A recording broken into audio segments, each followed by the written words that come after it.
Start. নমস্কার, আমরা WBPSC anti corruption student ইউনিটির প্রতিনিধি দল আজকে এসেছিলাম পাবলিক সার্ভিস কমিশন অর্থাৎ পিএসসি অফিসে ডেপুটেশন দিতে। এটা দেখছেন আমাদের ডেপুটেশন কপি রিসিভ কপি বার করেছি। সেক্রেটারি মহাশয়ের সাথে কথা বললাম আমরা। এই আপনাদের যে বক্তব্যগুলো অনেকে ছিল যে সিঙ্গেল শিফট এক্সাম নেওয়ার জন্য, ক্লাসিক এবং মিসলেনিয়াস পরীক্ষা সিঙ্গেল শিফট এক্সাম নেওয়ার জন্য সেই বিষয়ে কথা বলেছি। ওনারা শুধু আমাদেরকে বলেছেন যে আমরা চেষ্টা করছি সিঙ্গেল শিফট এক্সাম নেওয়ার জন্য। আমরা বললাম যে ভেন্যু সংক্রান্ত ব্যাপার, যে অনেকে আপনারা বলছেন ভেন্যু ঠিকঠাকভাবে করতে পারছেন না, যার জন্য আপনারা নিতে পারছেন না। হচ্ছে এই ব্যাপারটা আমরা দেখেছি। আমরা উদ্দেশ্যের কথা উল্লেখ করে বললাম যে যদি মাল্টিপল শিফটে এক্সাম নেন তাহলে কী হারে যে দুর্নীতি হচ্ছে তার প্রমাণ আপনারা দেখতে পেয়েছেন। তারপরে আমরা বললাম যে যদি দ্বিতীয়বার আবার একই জিনিস হয় তাহলে কিন্তু আমাদের খুবই সমস্যা হয়ে দাঁড়াবে। তখন বললেন যে ঠিক আছে, আমরা এই ব্যাপারটা নিয়ে আলোচনা করছি, আমরা দেখছি।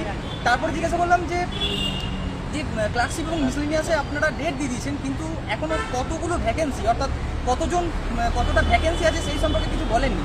উনি বললেন যে তোমরা পড়াশোনা করো, ভ্যাকেন্সি অনেক মাত্রায় আছে, তার জন্য চিন্তা নেই, তোমরা পড়াশোনাটা ভালো করে চালিয়ে যাও। কিন্তু আমি বললাম যে যদি পড়াশোনাটা করবো কিন্তু যদি দ্বিতীয়বার যদি এরকম কিছু হয় তাহলে তো আমাদের সমস্যা হয়ে যাবে, পড়াশোনার তো কোনো মান থাকবে না বা দাম থাকবে না।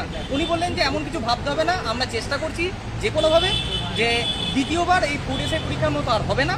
তো ওনারা বললেন যে তোমরা পড়াশোনা করো ভালোভাবে, ভ্যাকেন্সি অনেক পরিমাণে আছে, যথেষ্ট পরিমাণে আছে। আর বাকি যে সমস্ত কথাগুলো রয়েছে আরও সব রয়েছে, সালমান, অগ্নিব, শুভম, ওরা সব বলছে। দেখো তো শুভেন্দুদা এতক্ষণ অনেক কিছুই বললো WBCS এর ব্যাপারে এবং সাথে মিসলেনিয়াস ক্লার্কশিপের ব্যাপারে। তো WBCS এর ব্যাপারে উনি যেটা বললো যে অনেকেরই ডাউট আসছে EWS এর কাট অফ, EWS এর কাট অফ বা WBCS এর যে রেজাল্ট অনেকে ভাবছে যে বেশি নাম্বার পেয়েও চান্স পায়নি। তো উনি বলছে যে যারা পরীক্ষার ফর্ম ফিল আপ করেছে তারা তো সবার রোল নাম্বার আছে, তো রোল নাম্বার দিয়ে একবার চেক করে দেখো, EWS তার মধ্যেও আছে। আর খুব তাড়াতাড়ি আমরা ভ্যাকান্সি কাট অফ যেহেতু একই হয়েছে EWS এর, তাই আমরা খুব তাড়াতাড়ি EWS সম্পর্কিত একটা নোটিশ দিয়ে দেবো। এই বিষয়ে EWS এর ব্যাপারে উনি এটা বললেন। পরবর্তী আরেকটি বিষয় আমরা তুলে ধরার চেষ্টা করেছি, সেটা হচ্ছে স্ক্যান্ড ওএমআর কপি, যে আমাদের ওএমআর এবং তার যে কার্বন পেপার। তো ওনাকে এই বিষয়টাও বলা হলো, উনি বললো যে হ্যাঁ আমাদের ভেন্ডার সিলেক্ট হয়ে গেছে, পরবর্তী পরীক্ষা থেকে যে পরীক্ষাগুলো আছে সেই পরীক্ষা থেকে আমরা ভেন্ডার সিলেকশন অনুযায়ী আমরা ওএমআর এর সাথে কার্বন কপি দেবো, যেটা ক্যান্ডিডেট পাবে।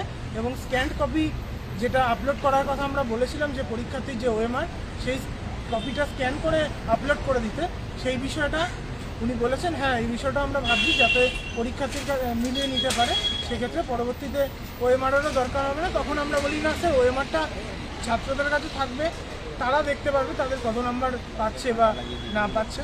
আর তার সাথে সাথে বেশি নতুন কিছু ভ্যাকান্সির কথা জিজ্ঞেস করলাম, সেই ভ্যাকান্সিগুলো এখনও রিপোর্ট হয়নি, বিভিন্ন রকম সমস্যা আছে, আইডিও, তারপর অ্যাসিস্ট্যান্ট ইঞ্জিনিয়ার সিভিল, এগুলো সহ। আর আরেকটা বিষয় সেটা হচ্ছে WBCS এর মেন্সের ভেন্যুর ব্যাপারে, যে মেন্সের ভেন্যু এমন জায়গায় দেওয়া হয় যেখানে পরীক্ষার্থীরা পৌঁছাতে পারে না।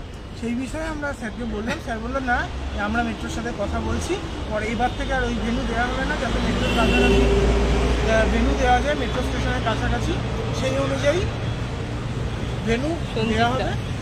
তো আপাতত এই বিষয়টা, আর বাকিটা সালমান বলবে। আমরা এসেছিলাম, আমরা কথা বলেছি, 4 জন ভিতরে গিয়েছিলাম। তো সেখানে সেক্রেটারি সাহেব আমাদের সাথে খুব ভালো কমিউনিকেশন করেছেন, আমাদের সমস্ত কিছু যে দাবি দেওয়া সেগুলো শুনেছেন। আমরা 10টা মতো দাবি নিয়ে এসেছিলাম এবং যেটা সর্বোপরি মনে হলো উনি কিন্তু আশ্বস্ত করছেন আমাদের যে তোমরা ভালোভাবে পড়াশোনা করো, পরীক্ষা তো আমরা স্যারদের বললাম আমরা পড়াশোনা করলাম, করে সেই যদি শেষে গিয়ে দেখলাম যে কোশ্চেন ফাঁস হয়ে গেল বা কোনো জায়গায় সমস্যা হলো, তাহলে সেই জায়গাটা কী হবে? এক্সাম এত দেরি করে হচ্ছে, এক্সামগুলো প্রসেস কমপ্লিট হতে 3 বছর 4 বছর টাইম লেগে যাচ্ছে, 5 বছর। তো এগুলো উনি দেখবেন, এগুলো উনি আমাদেরকে বললেন ভালোভাবে যে আমরা দেখব।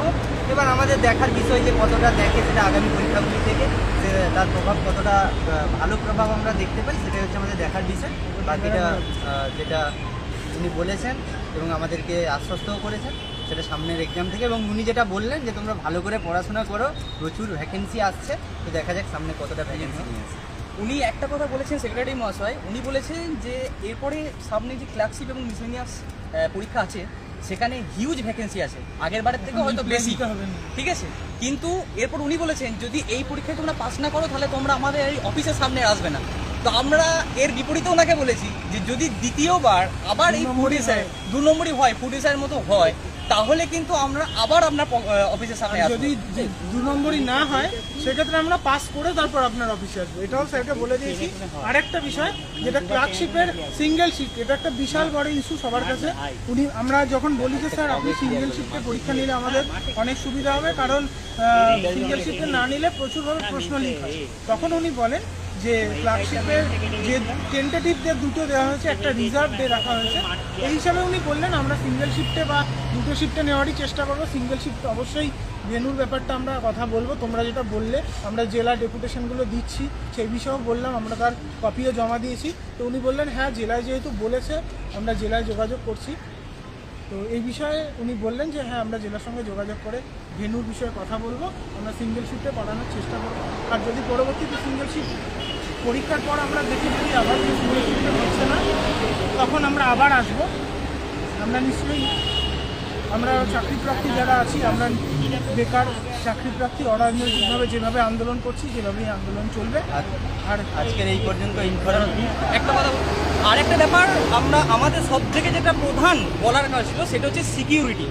আমরা সেই বিষয়ে সেক্রেটারি মশাইকে বললাম যে এরমভাবে যদি সিকিউরিটি হয়ে থাকে, যেখানে পুলিশ রয়েছে, ইনভিজিলেটর রয়েছে, তো সেই জন্য উনি বললেন যে আমরা সর্বভাবে চেষ্টা করছি সেসব আটকাতে। আমি বললাম যে না, আমরা ডিএম এর সঙ্গে যোগাযোগ করেছিলাম, উনি বলেছিলেন এই সমস্ত ইনস্ট্রাকশন কোথায় থেকে কীভাবে ফিক্সিং হবে, কোথায় স্পটিং হবে, সেই সমস্ত ব্যাপারগুলো পিএসসি থেকে, অর্থাৎ যে সংস্থা পরীক্ষা নেয় তারাই করেন। তো উনি বললেন যে আমরা চেষ্টা করছি এবং আমরা সব রকমভাবে চেষ্টা করছি, কিন্তু এখন ব্যাপার হচ্ছে কি এত পরিমাণে টেকনিক্যাল চলে এসেছে যে কোনোভাবেই আটকানো যাচ্ছে না। তো আমরা বললাম যে দ্বিতীয় পরীক্ষায় যেন আর এরকম না হয়, আপনারা সেই যথাযথ চেষ্টা করুন। উনি আমাদেরকে আশ্বস্ত দিয়েছেন।